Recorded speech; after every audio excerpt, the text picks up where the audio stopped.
Right, okay. Take 3.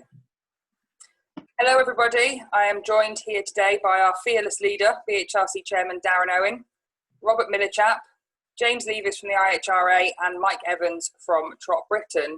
So we're not going to waste any time with idle chit-chat. We're just going to jump straight into some of the updates from the week. We're going to start with you, Darren, and just have a quick update on the BHRC COVID-19 protocol document that's been sent out to various different people in the last 48 hours. What can you tell us about that? Now there's the protocol, 13 pages worth of protocol, which will be published later today. There will be a download on the BHRC website. Thank you to a number of people for putting this together. Robert Millichap, he set the ball rolling, he laid the foundations, and it was completed by Kaylee Evans, Shirley Dixon, Craig Stevenson, Jason Podmore, and I do apologise if I've left anybody out, but thank you very much to everyone for their input. And basically what we've done is we've taken the best bits, if you like, from the professional thoroughbred organisations here in Britain and in Ireland, thanks to the IHRA as well, because James, who's on this afternoon, sent me a document which was probably about 66 pages worth of information. So we've put our heads together, and it is basically all the guidelines we as a sport, as an industry, as participants, all need to adhere to stage, to attend race meetings, to attend qualifying days over the coming months. It's basically all the basic hygiene guidelines, and then it includes the race day arrivals, car parking, the paperwork which needs to be done by the BHRC office in advance, how we're going to social distance if required at race meetings. As I say, there's 13 pages worth. It may look pretty strict in sections, for instance, and I apologise in advance that owners will, I'm afraid, not be permitted entry initially. Neither will under 15-year-olds. However, if an owner is going to serve as a groom, that's one way that an owner can gain admission, but we are actually limiting the number of grooms per horses as well. Hopefully this is only going to be short term. As the weeks and months go by, let's hope we see restrictions being eased. But the important message here today is we must, and I repeat, we must adhere to these regulations.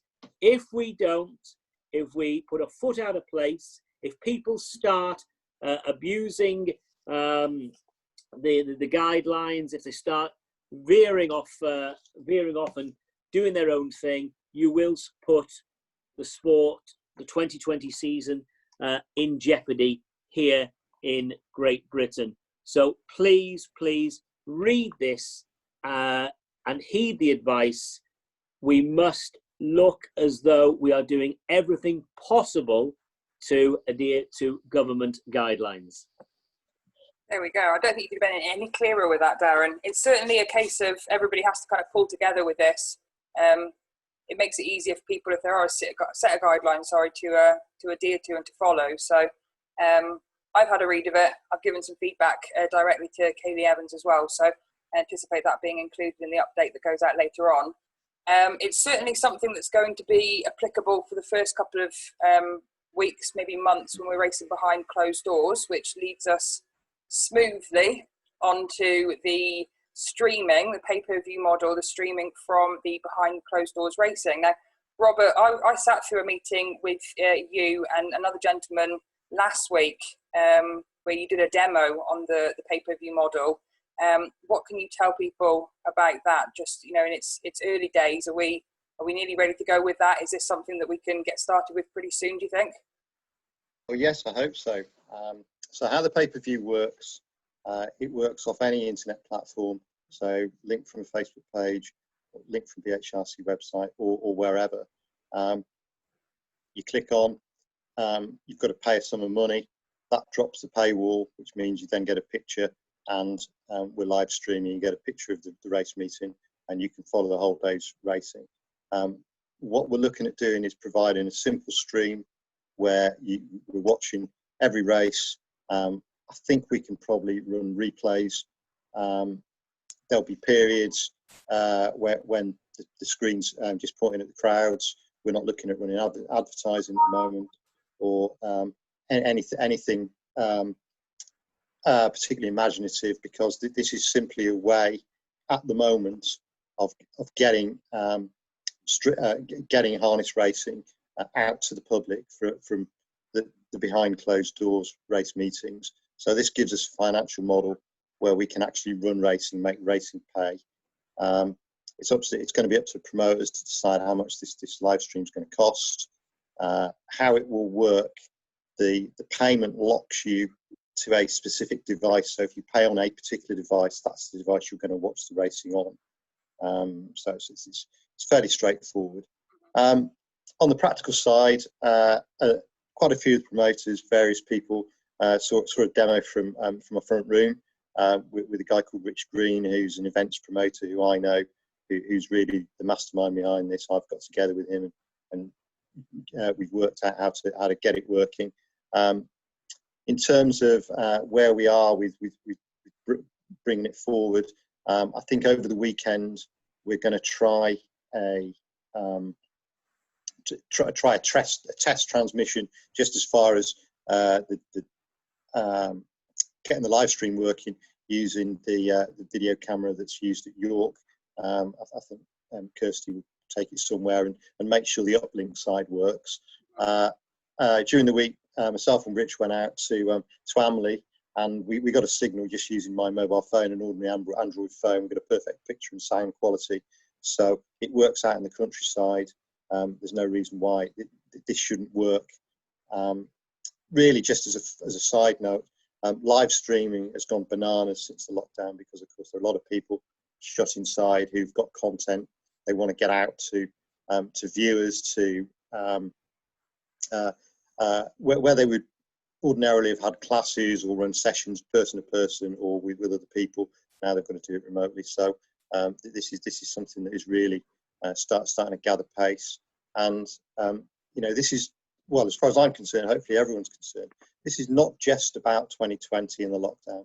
This is harness racing going forward. This is a big platform for us. If we get this right, hopefully, we're on the internet.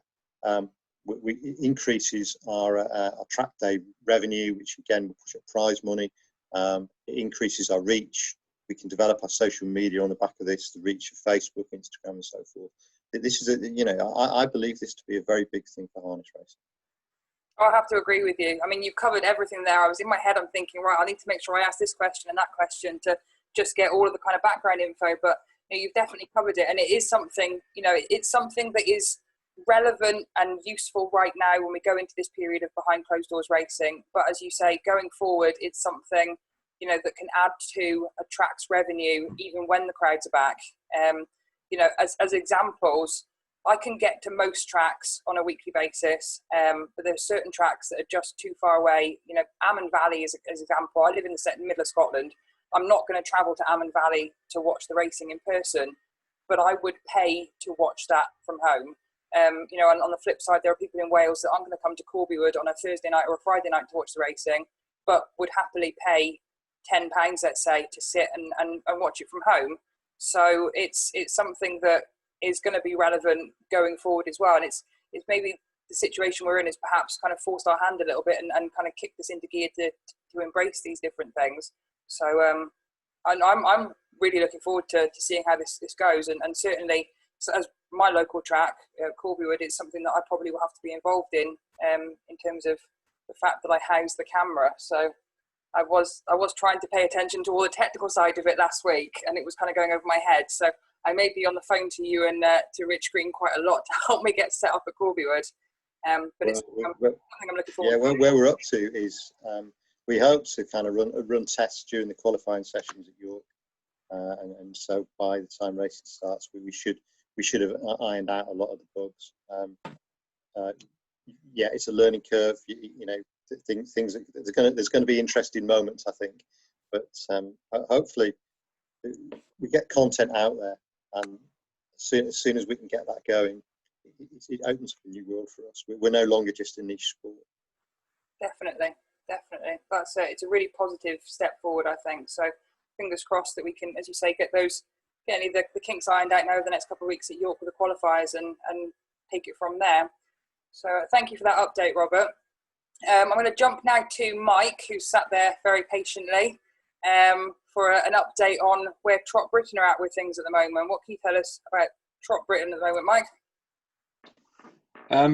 Yeah, so right now we're hoping to get a governing body just for trotting, and yeah, we just want trotting to progress, really. And it was shown last night again what British bred pacers can do across in North America. You know, they've done very well all through the winter, and you know, congratulations to all the breeders and connections of all of them. It just highlights how, well, we think anyway, we need a governing body just for trotting as well, so that we can try and do the same types of things going into Europe, though more than North America. But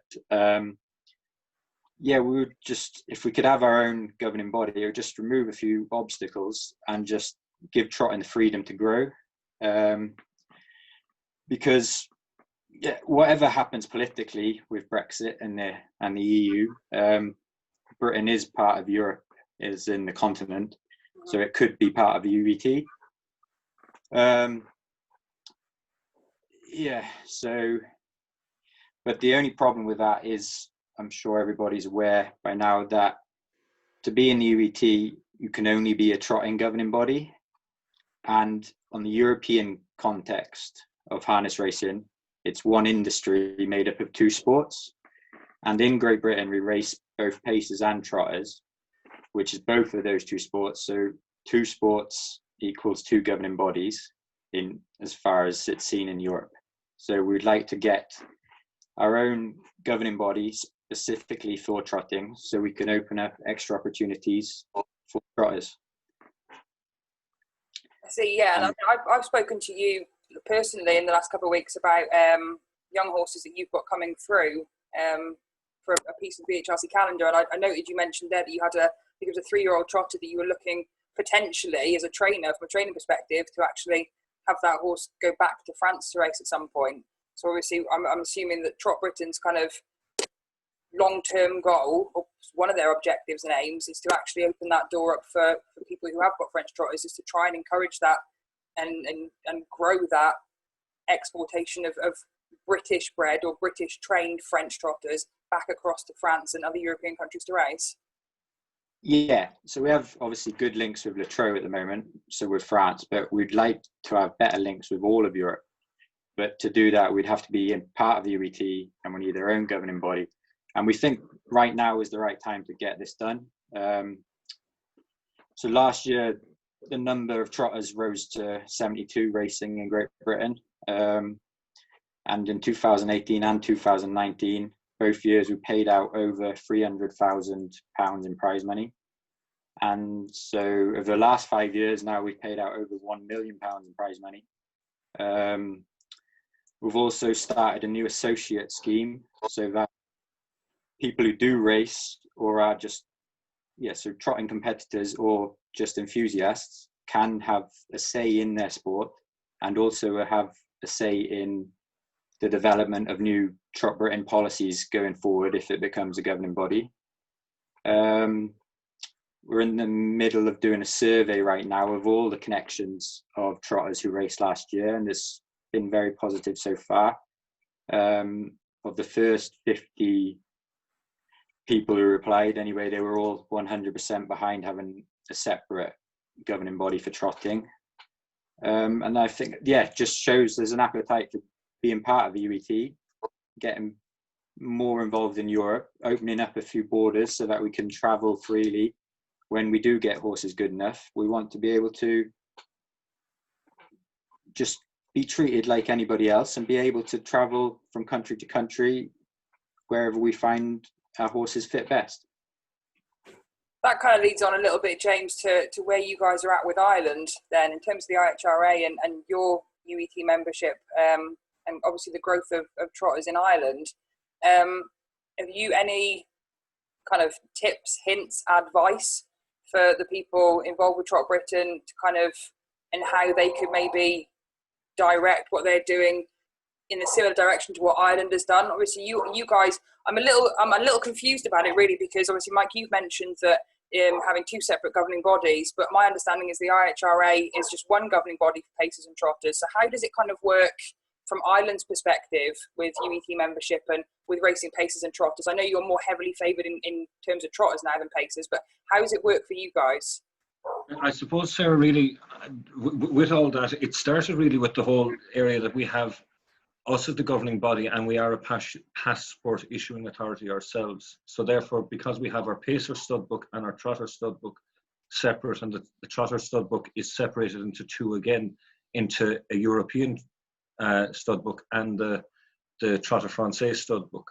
So that was our link in. But I think the best thing that happened for us is that it was a full appetite, and it was a full support of all our membership. You know, nearly every stable out there at the moment has had a trotter since we got our membership, or if so, you know, are still training them. This year, you know, we have France in particular are very much all eyes in Ireland to see this first crop of Irish bred Trotter Francais foals. You know, we've 32, 33 3-year-old Irish bred Trotter Francais horses currently in training for what is our first official 3-year-old championship for Ireland, and we have taken a step on that side there in the last 6 to 7 weeks, maybe 6 weeks ago. Say we had a long chat, because I suppose our breeding numbers in the trotters decreased over the last couple of years, and whether it was, you know, bringing in a stallion was probably one of the things. Now we're probably very fortunate that Clive Richardson and Alan Wallace paired up and brought in a French stallion last year and is permanently residing in Newtown Stud. But for that variety in breeding, to procure another stallion and lease a stallion back to Ireland, you know, we secured one this year. We failed to secure one last year because the appetite wasn't there.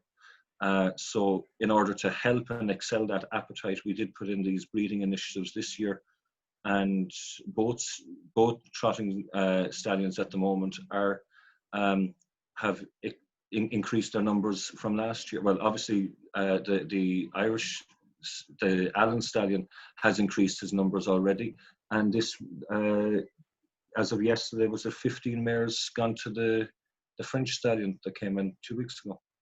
See that. The reason I've kind of I've drawn James into this a little bit, Mike, as well, is because people will watch this. There are people who don't have trotters in the UK who are only interested in paces, and they kind of say, well, you know, how come TROTBritain can't just do what the IHRA has done? How come the UK can't do what Ireland's done? Or, you know, we can never do what Ireland's done because we're completely different over here. And sometimes I think it's good to sort of shine a light on. James has highlighted a difference there, which is that the IHRA is the PIO as well, the passport issuing organisation. They have that split stud book, and as James mentioned, that was their route into the UET. Whereas, Mike, you're looking probably with TROTBritain as a slightly different route, which is to split and have two separate governing bodies, one for pacing and one for trotting. Am I right in saying that is the, you know, that to you looks like the only available option really to try and gain that UET membership? Yeah, so the route we've been sort of guided down by UET themselves is 2 sports, 2 governing bodies, 2 sets of rules. But there is, you know, we still all want to race on the same tracks with the same people. The personnel involved should be able to do both. And in that sense, I think it should be quite like gallop racing with thoroughbred racing. So you have the steeplechase, and then you also have flat. But personnel, the jockeys, the trainers can move between both. You know, they do see it as, it is harness racing, the industry, but they are specifically involved in just the trotting sport of it. Yeah. Sarah, can I just say here from the BHRC's point of view, I mean, I've been in conversation with TROTBritain for some time now, and I personally, I'm in favour of this happening. I can't speak on behalf of directors of the BHRC, but I'm in favour of this happening. Now, what we're proposing is, or what the talk between TROTBritain and myself at the moment is that the BHRC will remain the secretariat. Those who follow thoroughbred racing will know that Weatherby's are the secretaries to the BHA. We would remain the secretariat. So therefore, we would continue to be the licensing department. We would license owners, trainers, etc. Take the registration of the trotters that are racing over here for racing purposes, that is. We would obviously only license a trainer or an owner on TROTBritain's authority, because we would only be serving as the secretaries.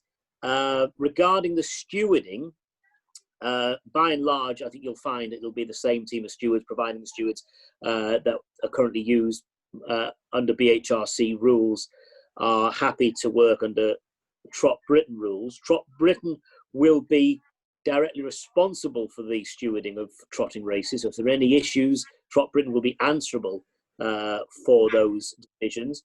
TROTBritain will be TROTBritain's responsibility regarding the disqualification judge. Handicapping will be TROTBritain's responsibility. Then when it comes to integrity, dope testing, etc., again, TROTBritain will be responsible. The two associations, TROTBritain and BHRC, however, will have a board of directors from both sides forming a joint committee, a liaison committee, which will meet on a regular basis to ensure that the rules are to ensure the business is being carried out properly from the trotting perspective, i.e. the ruling body, the secretaries. BHRC will retain the responsibility for taking all the entries. TROTBritain will obviously they will frame the races. TROTBritain, they will continue to frame the races. So basically, BHRC will work as the secretariat for TROTBritain, which will be the governing body and take responsibility for the running of the races.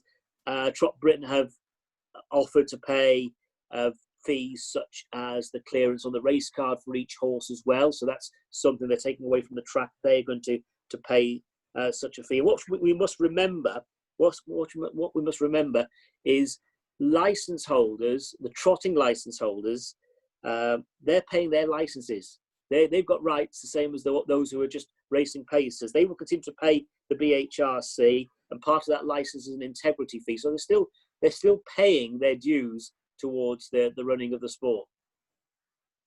Oh, that's a good overview of what's happening, and obviously then just to quickly finish up with the kind of TROTBritain side of it, Mike. In terms of UET membership, what do you understand the benefits of Britain being a UET member to be? You know, what would it, just a quick kind of couple of points, what would UET membership bring to UK harness racing? What opportunities, what benefits? Well, the real exciting ones for the horsemen and women in GB is that they could go and represent GB in drivers' championships, in European driving championships. Now there's championships for the professionals, the amateurs, the apprentices, and lady drivers.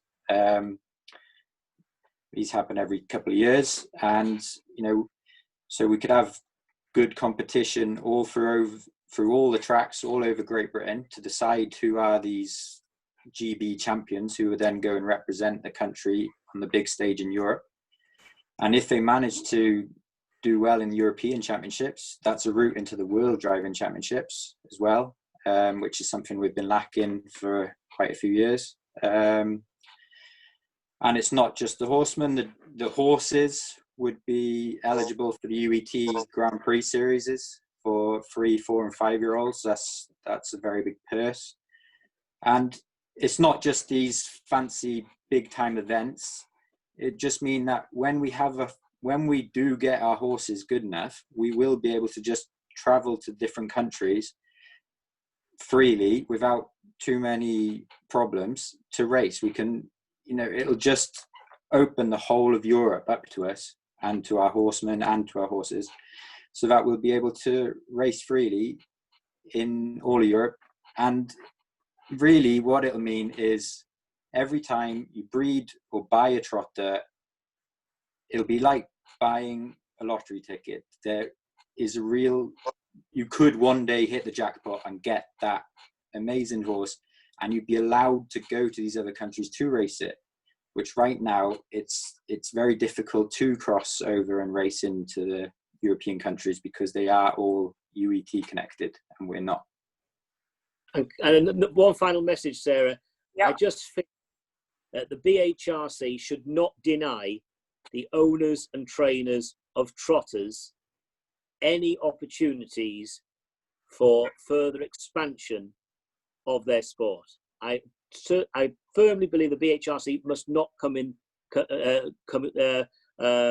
create a handicap. They should not stand in their way of progress. And let me just say now, for me, the standard of trotting races and the organisation of trotting races through TROTBritain's liaison with Latrobe and Europe has never been better. If we don't get this sorted out now, this will continue on this merry-go-round, and it's quite ridiculous. No, you're right. It's a relationship. It's a relationship with European countries, particularly France and other countries, that I agree should be nurtured. I think we're in a good position to try and strengthen that. And I don't see on the face of it any major drawbacks, certainly in UET membership. And if a split governing body like that, two separate governing bodies, is the way to try and obtain that, obviously there will be pitfalls, there will be, you know, kinks in the road, there will be things that need to get ironed out as you go along kind of the process of trying to divide that in a way, but also continue to work together. But it's certainly something that should be explored as far as is possible, really. If that's what leads to progress, I've never known there to be a negative form of progress, quite frankly. So yeah, that's a really good update, Mike. Thank you.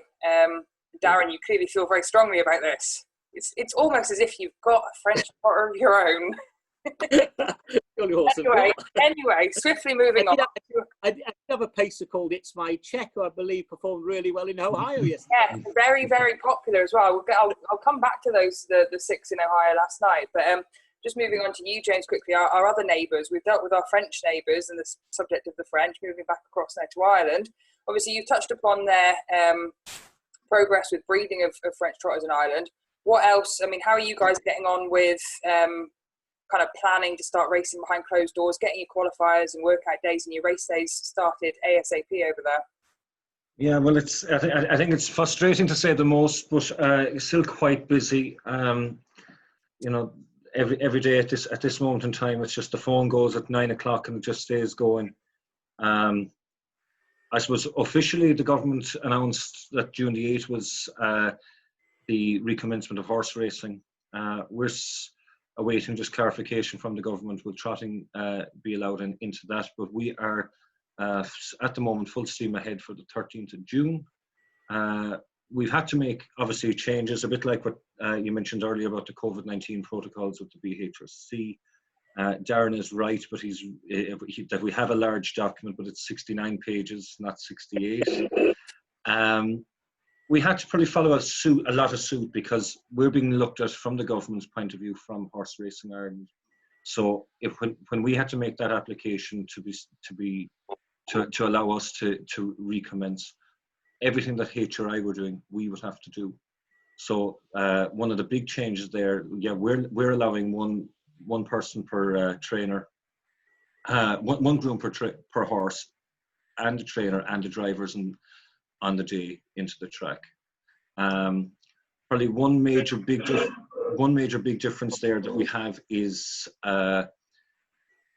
everyone attending will have to complete an online questionnaire. The online questionnaire, if any questions are raised out of that, will go to our doctor to give the all clear as such. Anyone any questions answered in that survey that's not that raises an eyebrow, I should say. The doctor will ring them themselves. They come to the races, they go in, and we have the actual clubhouse in Portmarnock is now becoming a health screen check-in. So for everyone going in, they'll have to go in and they'll have to get their temperature taken. And if your temperature is within the normal range, you'll be allowed to go in. And if not, unfortunately, you'll have to go home. I suppose the one thing that we're on top of the no children or no owners. Yes, the owners can technically go in as a groom. No over 70s, which was a very tough one for us. We discussed it on several occasions and we took it out of our first protocols. We had to put it back in. So on that basis, that's what that leads on to from COVID-19, looking at, I suppose, I've now finished the document, a risk assessment on COVID-19 to go with our general race day risk assessment. Qualifiers, it's our intention probably to run qualifiers the first, leading up to hopefully leading up to that week of the 13th. If not, it'll just be on that 13th and 14th. It is our intention, I suppose, that we're limiting our races to just Portmarnock for the first 4 weeks and then reviewing it to open it up to Annickmore and to Cork. 2 days, Saturday, Sunday. And we're limiting our horses per race meeting as well to 80. So that will give us a little bit of leeway because we do envisage, we've over 260 horses now or something in training. We expect June and July is particularly early now because we're gone so far late into our season that all the big guns will be out early, what's left of them anyway, and we will have that we'll have that large volume of horses to deal with. So if we have 120 horses, one day we can go 60-60 and leave 20 each day for qualifiers, but we're not going over the 80 per day. Yeah, so it's just a constant. There's constant frustration amongst owners and trainers in particular, and I suppose like that with the VDM going last week, that created another fuss. I suppose prior to the VDM going, we had the Red John moving to the late August, and whilst it was clashing with Breeders' Crown at the time. Obviously because of Grassfield farmer harvesting and a local wedding of the committee members within the committee of the Red John, they couldn't go. It was only, I suppose, the Breeders' Crown was the only date that they could go. And then with the VDM going last week, obviously they have changed it back because the Breeders' Crown is too much of an important race meeting for the Irish in particular and UK horses, and that's, and like our members we wanted to fulfill it for our members so that they could have that opportunity to go across. So we have a big 3-year-old championship for our trotters. I said that to you earlier. We have now the Red John moved in. We had last year this All Ireland series for our aged horses, going away from grades, just running free-for-alls. They were run as for free-for-alls, and it was great because you saw horses down at the bottom end of the grade. If it was in a handicap heat and final, they'd be starting on the gate, and they were there competing with the A's and the grade A's and the grade B's, pacers and trotters, and they were coming out on top, on some days. So it was great like that. It really opened up the handicap system. We've moved away from the traditional handicap heat and final, similar to Tregaron. But a blanket rule or directive as such to all race meetings.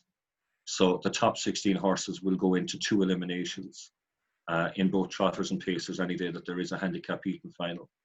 And the first 4 in both eliminations will go into a grand final then the following day. Every other race then will be ran as direct or straight races. Streaming, we're also conscious of like that with the streaming side of the house. So we're looking at what shall I say? We've gone through a quotation stage. We've now selected a company to take it over. They'll provide a minimum of 2 cameras on every track. a dedicated channel, an archive up to 5 years. The plan at the moment would be to run it first for the first maybe give or take a couple of weeks beforehand, free to air, and then a pay-per-view thereafter,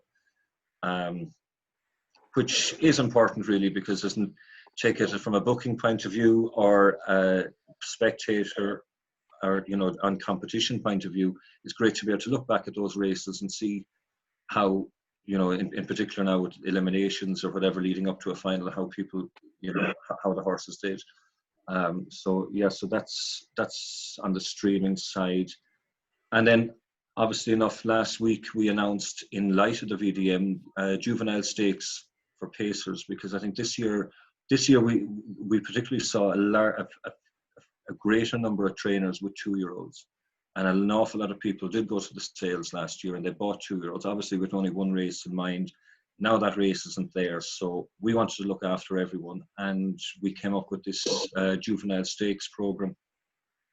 And with that, obviously, it was based similarly on the grounds of the Levy states, and 4 eliminations, 1 final. Gradual prize money right the way through to entice the trainers to keep going, and on a point system, the fact that you have the more points earned, picking your barrier draw in the final, also encouraging the owners to continue racing over the 4 eliminations. What I would like to say to you is that within an hour, max 2 hours after that announcement, I just checked my phone and there was a message came through on the Facebook account from a UK trainer querying the program. And what I thought, basically just asking, was there any thought of having any of these eliminations in the UK? And I just sort of replied that we would discuss it at a committee level and come back. Now, to be quite honest, it has been part and parcel every day for the last 5 days, has been coming up, and we're now nearly there we have a proposal there. I'm willing to share everything bar the dates with you, but I suppose what we are prepared to do is that the IHRA are going to run 4 eliminations in Ireland, and we're going to run 2 eliminations in the UK at a BHRC venue. And track promoters, we'll probably start with York and Chair Prince first, but if at all possible, we want to run 2 heats in the UK for our juvenile series, because to be quite honest, trainers from all sides of the UK have been in contact with the office or with Mark or some of the other lads talking about it. So we're planning to run 2 eliminations, the first 2 eliminations preferably, because the third one is the Red John, which would have been obviously the VDM weekend, which was free anyway. And then on top of that, we originally had planned for a late September final, but again, conscious of the clashing, and it's what we're going to work on now for the remainder. Before we publish our dates, we just want to be crystal clear that we're not clashing with any juvenile racing or big meetings with yourselves. We've pushed the final out to the 2nd week in October. So, to be quite honest, I think the only other thing that we're hoping to keep the Sire Stakes date in that the 16th to the 19th of July, that whatever date was originally planned, we're hoping to continue with that. We're conscious that we don't want to move it because people have staked up and they have paid for it. So it's just busy. So I'd like can I just thank James Levis and everyone in Ireland for their cooperation, because we spoke about it about a week ago, and about the final of this proposed series, and they were looking at the end of September. But fair play, I have to say that the Irish realised and appreciated that we have some key 2- and 3-year-old races, particularly the 2-year-old races at that time, such as the Futurity. There's the SHRC 2-year-old championship in Scotland, following with the Futurity, BHRC Futurity, then the Sire Stakes. So hence the IHRA have now gone for the 2nd weekend in October for the final. So thanks there. And obviously the next stage now is to speak to the track promoters in Britain to try and agree on dates for the 2 eliminators. It's not easy because it's a tight program, the middle part of the summer. We're trying to do this at the 11th hour. It's not easy, but I've got every faith that with everyone's cooperation, this will work. I suppose just one thing I just wanted really, I suppose, just to come back, I suppose, obviously the main reason why we wanted to do this, not only for our own trainers, but for everyone that has been training since January, like, you know, if there wasn't something major put into the calendar in place of the VDM, you know, people's money, time, and a lot of hard work, you know, would be gone out the window, because obviously that VDM, as Darren often refers to it, is the clog in the wheel, and it is that big important meeting. Now, I suppose the one thing that, like, we're starting from scratch in this, it's the more horses we get, the more prize money. End of, but we have set our target, and what the advertising purses, that the eliminations will stay as is. The final may increase with the volume of horses, but it would be our intention, and I suppose I haven't really spoken to Darren about this, but it would be our intention to for next year, roll it out in next year, but to have a joint venture between the BHRC. It would be hoped that we could have a joint venture between the BHRC and the IHRA to run that ultimate grand circuit for a 2-year-old, and where you would have equal heats, 4 and 4, or 3 and 3, whatever the number would be. And I suppose the one change that has come out of it from last week is that following the 4 eliminations this year, and hopefully including those 2 in the UK, the top 4 UK horses will compete with the top 4 Irish in a gold, and the 5th to 8 horses then will compete in the silver.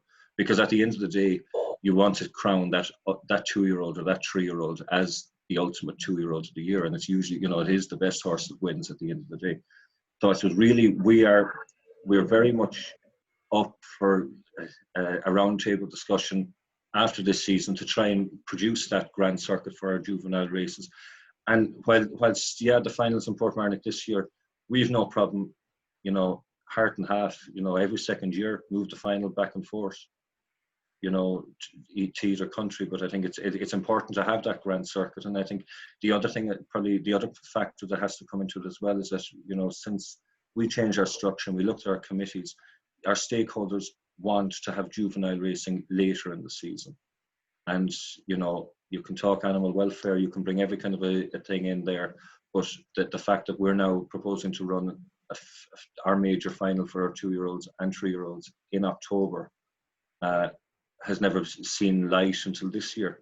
So, you know, that's something that we certainly want to look at and review over our calendar and fixtures going forward. Certainly sounds like respect with that for this year and as well. So I look forward to seeing how that pans out, Darren. Obviously, you'll be involved with all these kind of future talks, so you'll be getting the info before the likes of me. But you know, keep me in the loop. I do like a news story. Thank you for that, James. That was really interesting. You've covered a lot there. Obviously, you know, you guys in Ireland are in the same boat as us in so much as we're a little bit hands tied at the moment, but restrictions are beginning to ease. So, you know, plans are in place.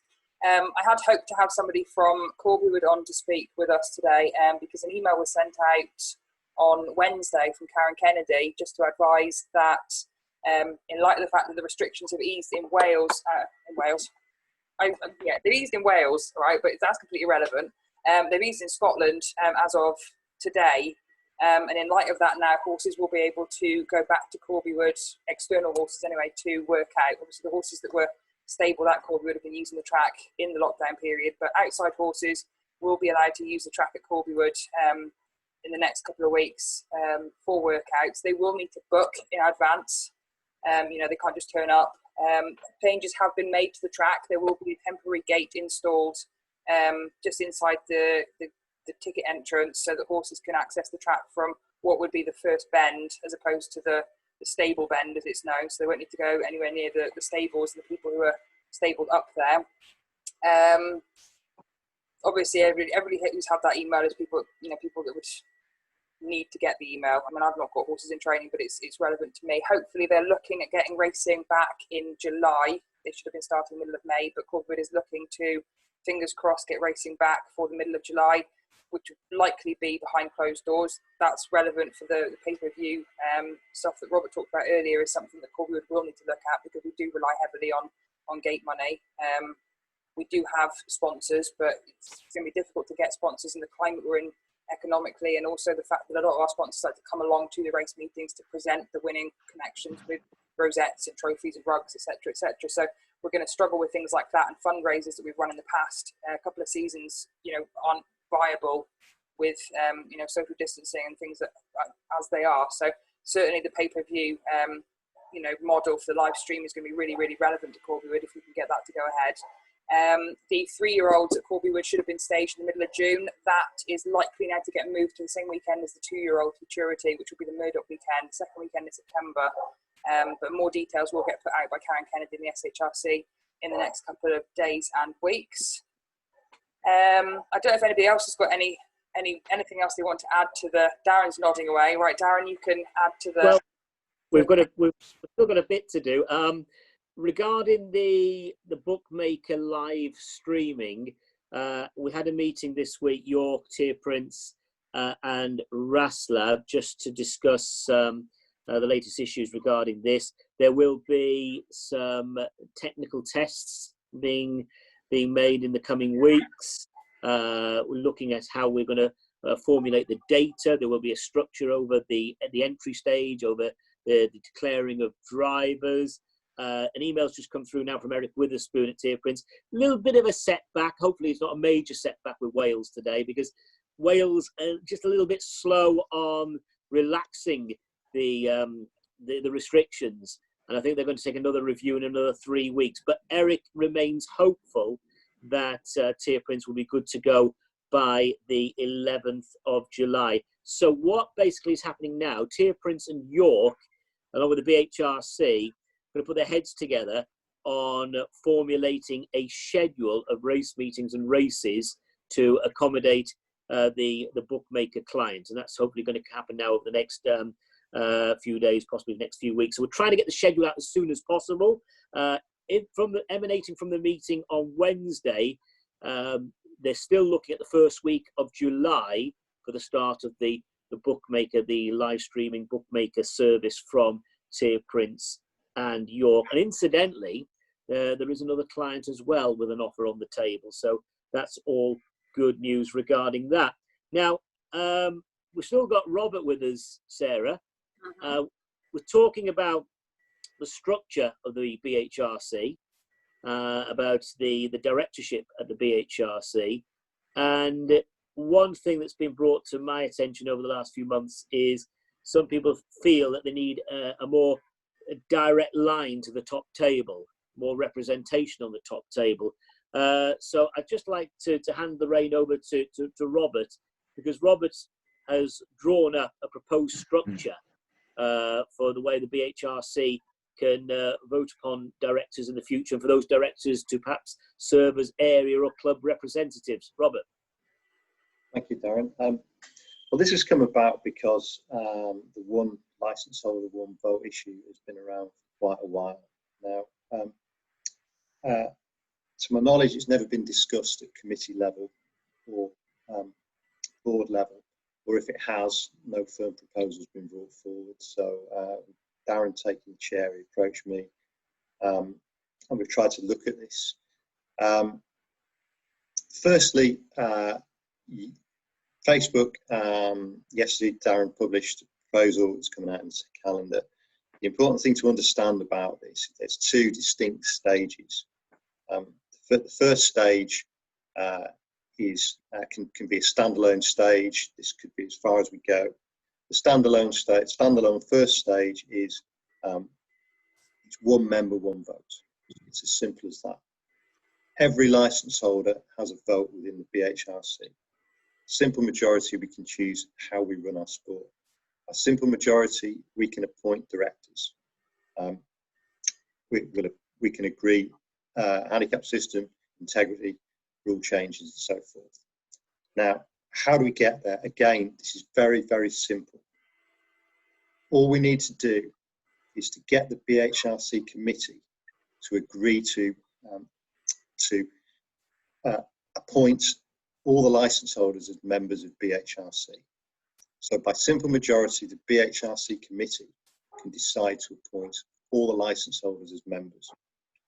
Now, the effect that that would have is quite straightforward. The committee, as we know it, of 24 organisations and people would cease to exist. Instead, we'd have BHRC licence holders who would be taking decisions for the sport, and that would ideally be done by postal vote or by AGM and periodic general meetings. What would the licence holders decide on? The board of directors would put forward to the licence holders resolutions. The licence holders decide. The licence holders, most importantly, would choose directly who the directors are. So what we've got at the moment is we've got a committee of 24 people and organisations. Just to give you some idea, there's 7 licence holder organisations. All the other spaces, the other 17 spaces on the committee, are made up of individuals, they're individuals and 5 promoters who can decide how they want to vote without reference to any licence holder. So the licence holders have very much a minority view, or a minority voice on the committee at the moment. So that's it. That's stage 1, is where we reduce we do away with the committee, and we have the licence holders being directly in contact with the board of directors. Now, the question is how many directors we have. Well, the BHRC can have up to 50 directors. At the moment, we've got a system where there's 7 directors plus the vice chairman and chairman, and then these are reappointed. But that's only by convention. We could choose at the next, or the committee as it stands now, could choose at the next AGM whether or not to appoint more directors, or if someone resigns, whether or not to appoint another director. So the question of the number of directors is largely fluid, but by convention it stays at the number that we've been working with. So why the second stage? With the first stage, we've done away with the tier of bureaucracy. We've now got a position where the directors is directly answerable to the licence holders of BHRC. So why the second stage? The second stage is straightforward. It puts in place a structure whereby we control the number of directors.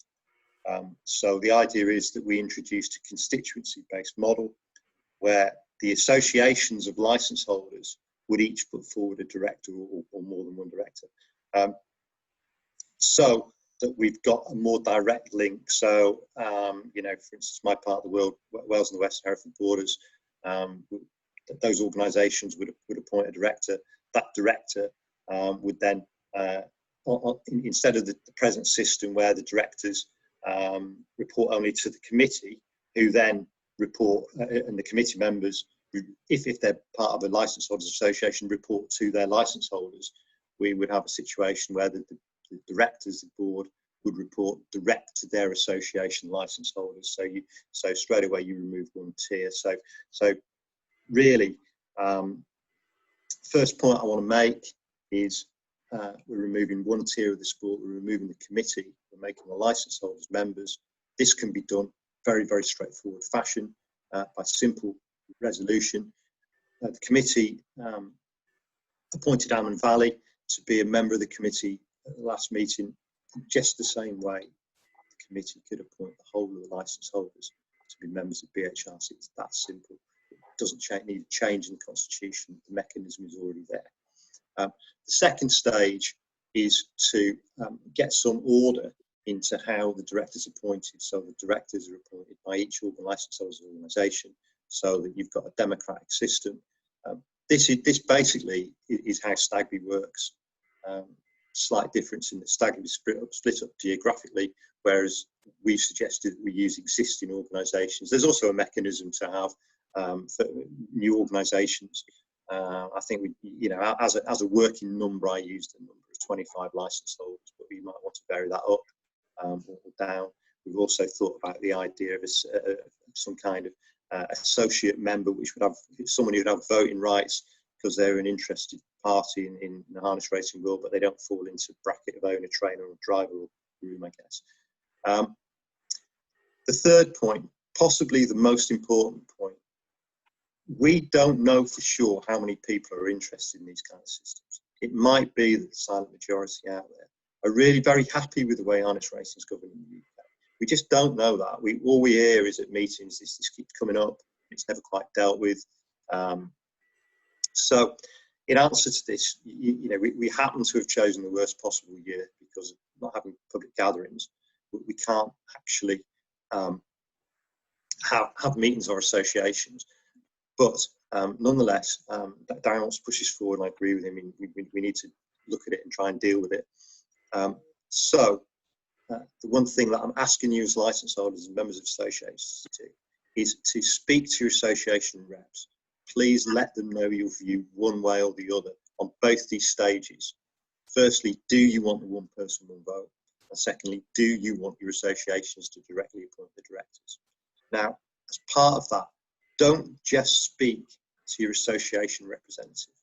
Please speak to the BHRC stewards directly and let them know your views, and speak to the other promoters who are on the board. That's Corby Wood, Hammond Valley, Tier Prince, York, Musselburgh, and Tregarron.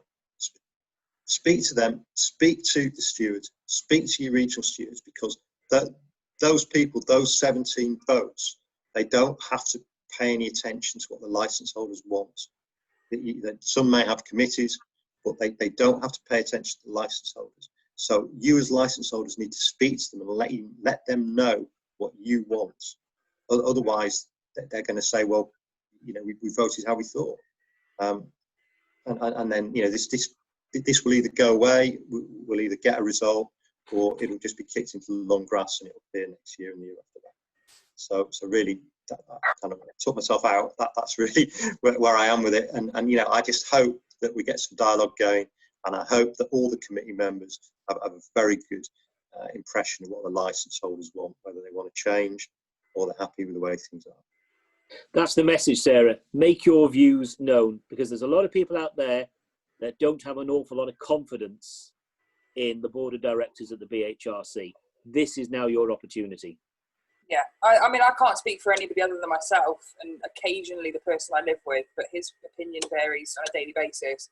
But I would say that the general feeling of people that I speak to on a weekly basis at different tracks that I go to is almost disillusion, really, with that, the way things are done. Some people want change. They don't necessarily know how that change should be brought about, but I think the proposal that you've devised there, Robert, and what you've explained there in really good detail as well, is as clear a mechanism by which to bring about that change as people have been offered in a very, very long time. So, I certainly will. When I've read it. I personally agree with it. I certainly, the one licence holder, one vote for me is exactly what I think we should be going towards. I know people say that once you put the power into so many people's hands, it just becomes a mess. I'm part of a democratic association, the SHRC, and which is responsible for Corbywood. We do everything by a majority vote at members' meetings. It is at times messy and argumentative, and people do make mild-mannered threats towards each other, but they, after a couple of pints, that generally happens anywhere. But democracy for me is key, and then there are times that I've sat and watched decisions go the opposite to the way I voted, and there's been times when they've gone in favour of the way I voted. But democracy works. It doesn't necessarily suit everybody, but if the majority want something, then you have to kind of go with that. So for me, one licence holder, one vote is an ideal scenario. And in terms of the way by which a committee is made up, you mentioned Stagby there as a format. I'm a Stagby director for Scotland, along with Ryan O'Neill. We do cover geographical areas, and that is something that works for us, and it is a model that you kind of referenced there as well, just albeit adapted to suit how the BHRC operates and is essentially made up of its licence holders association. So I will certainly speak to as many people as possible on the ground, so to speak, and really encourage them to read the proposals that have been put out and really put some thought into giving feedback to the relevant people so that this hopefully can actually be the way forward. So the message here, Robert, is we'll see Sarah on the top table. No, that's not what people want. That's Yes. polar opposite. Mike's laughing. Mike knows. That's not what people want. Chairwoman in the history of British harness racing. April Fool's Day. Right, okay. I'm aware we've been going on for quite a while now, Darren, so I don't know if you've got any... Oh, hang on, wait. We're going again, right. Yeah. Next update. Just to say on the qualifiers, Julie Park sent me an email about the qualifiers, concerned about the handling of passports. We're trying to reduce this. There'll be no handling of passports. Horse qualifies, get scanned. That the documentation or confirmation will be sent to the BHRC office by the stewards. There'll be no handling of passports or signatures on the day, but there will be confirmation sent to the BHRC office regarding the qualifiers. Calendar, apologies, calendar will be out soon. Work in progress. Work in progress. It's not holding it up, I promise. Thanks to Ireland, thanks to TROTBritain, all making a contribution in the June calendar, but it will be out soon. And yeah, what about those paces last night, Sarah?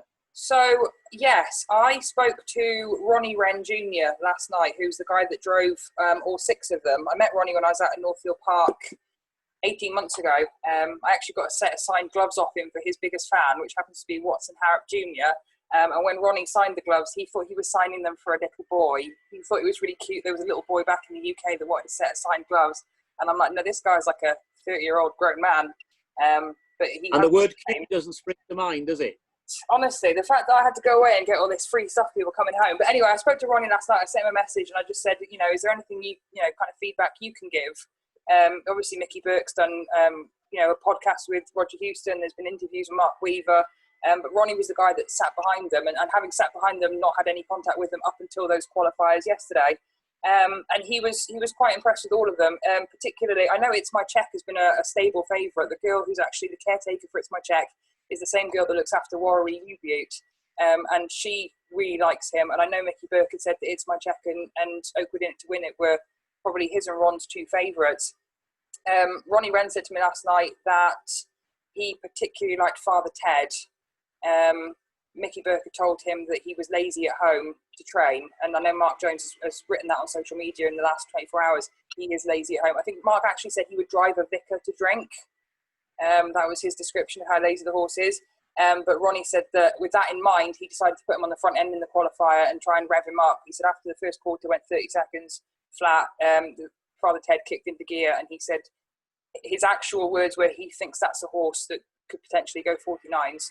So he was really impressed with Father Ted. But I mean, happy with all of them. It all comes down to now where they place. But all 6 of them won their qualifiers. They've technically made their American debuts in that regard. And I think this could be the start of something really good for British and Irish exports to USA and Canada. Obviously, following in the footsteps of Robin Camden, and even with Son of a Gun and Meticulous and other horses that have gone already. And hopefully, we'll get to see Olivia Camden before too long as well. But good reports from trainers, from grooms, and from the driver himself yesterday at the qualifiers at Northfield Park. It's bittersweet, really, isn't it? We want to see them perform really well over in North America. It's a feather in the cap of Britain and Ireland. But at the same time, we don't really want to lose them because, we want to see the best horses race over here. But yeah, it's a feather in the cap. Let's think positive. Feather in the cap of both Britain and Ireland. And can I just say, on behalf of the BHRC, thanks to all the harness fans, all the owners, the trainers, the drivers, the licence holders for enduring these difficult times, bearing with the BHRC on this rocky road of 2020. But let's hope there's racing just around the corner. Fingers crossed. And on that note, gentlemen, I'm going to let you go and enjoy your weekends. I don't know how your lockdown restrictions are going to affect any public gatherings, barbecues, drinks in the garden, spending time with people. Mike, you're still in strict lockdown by the sounds of it in Wales. But try and enjoy yourselves. And thank you very much for giving up your time to sit and chat to us. And hopefully Darren and I will be back. Darren's going to be very busy from now on because thoroughbred racing's starting back. So I might not be able to pin him down again. It might just be me on my own. But yes, thank you very much, gentlemen.